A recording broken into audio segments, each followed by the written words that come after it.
дар партави таваҷҷӯҳи доимии президенти ҷумҳурии Тоҷикистон пешвои миллат муҳтарам Эмомалӣ Раҳмон соҳаи кишоварзии мамлакат устуворона рушд намуда, дар заминаи он суботи иқтисодӣ ва амнияти озуқаворӣ таъмин карда шудааст. Дар баробари дигар дастовардҳои бузурги байналмилалии Тоҷикистон рӯзҳои 7-8 июли соли равон дар шаҳри Рими ҷумҳурии Италия зимни баргузории ҷаласаи гурӯҳи илмиву машваратии Созмони озуқа ва кишоварзии Созмони Милали Муттаҳид дараи алмосии шаҳри Ҳисори ҷумҳурии Тоҷикистон, гӯсфанди зоти ҳисорӣ ва ангури гулобии тоифӣ аз ҷониби ин созмони ҷаҳонӣ расман ба феҳристи низоми мероси кишоварзии дорои аҳамияти ҷаҳонӣ ворид карда шуд. Ба ин хотир дар шаҳри Ҳисор дар мавзӯи гӯсфанди зоти ҳисорӣ ва ангури тоифии гулобӣ мероси миллии ҷумҳурии Тоҷикистон семинари илмӣ амалии ҷумҳуриявӣ доир гардид. Дар кори семинар намояндагони Вазорати кишоварзӣ, Академияи илмҳои кишоварзӣ, устодони донишгоҳи аграрӣ, муовинони соҳавии шаҳру ноҳияҳои мамлакат, масъулини мақомоти иҷроияи ҳокимияти давлатии шаҳри Ҳисор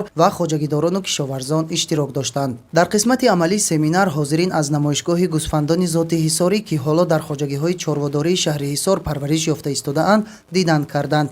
Маврид ба зикр аст ки гӯсфанди зоти ҳисорӣ калонтарин дар ҷаҳон ба шумор рафта зоти тоҷикии аслӣ мебошад ва таърихи пайдоишаш ба давраҳои дур рафта мерасад. Сипас иштирокчиён бо рафти нашъунамои ниҳолони ток ва парваришу нигоҳубини онҳо бо усулҳои анъанавию муосир дар хоҷагиҳои ангурпарварии дараи алмосӣ шинос шуданд.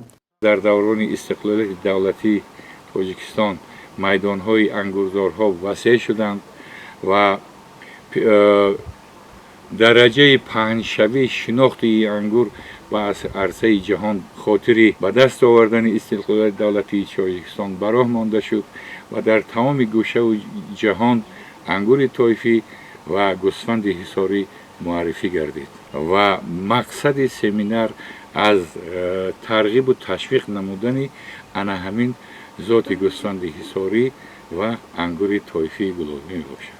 ҳамзамон аз ҷониби шаҳраку ҷамоатҳои ҳудуди шаҳри Ҳисор дар назди муассисаи таҳсилоти миёнаи умумии рақами 31 деҳаи Ҳофизкада намоиши ҳунарҳои миллӣ, навъҳои гуногуни шириниву кулчақандҳо, дастовардҳои соҳаи кишоварзӣ ва имкониятҳои сайёҳии шаҳр ба маъраз гузошта шуд. Дар ин намоишгоҳ аз ҷониби ҷамъияти дорои масъулияти маҳдуди бетарин намудҳои гуногуни заҳрахимикатҳо ва доруҳои зидди ҳашаротҳои зараррасон ба хоҷагидорон пешниҳод гардид. Дар қисмати назариявии семинар баромадкунандагон дар мавзӯъҳои низоми мероси кишоварзии дорои аҳамияти ҷаҳонӣ, зоти гӯсфанди ҳисорӣ, ҳолат, дастовард ва дурнамои парвариши он ва навъу намунаҳои ангури Тоҷикистон ва рушди соҳаи токпарварӣ маъруза намуда, доир ба аҳамияти байналмилалӣ пайдо кардани гуногунии биологии дараи алмосӣ ва ангури тоифию гӯсфанди ҳисорӣ андешаронӣ карданд. Дар охири семинар аз ҷониби иштирокчиён бахусус хоҷагидорон ба баромадкунандагон суолу пешниҳодҳо ироа гардида аз ҷониби масъулин мавриди баррасӣ қарор дода шуд.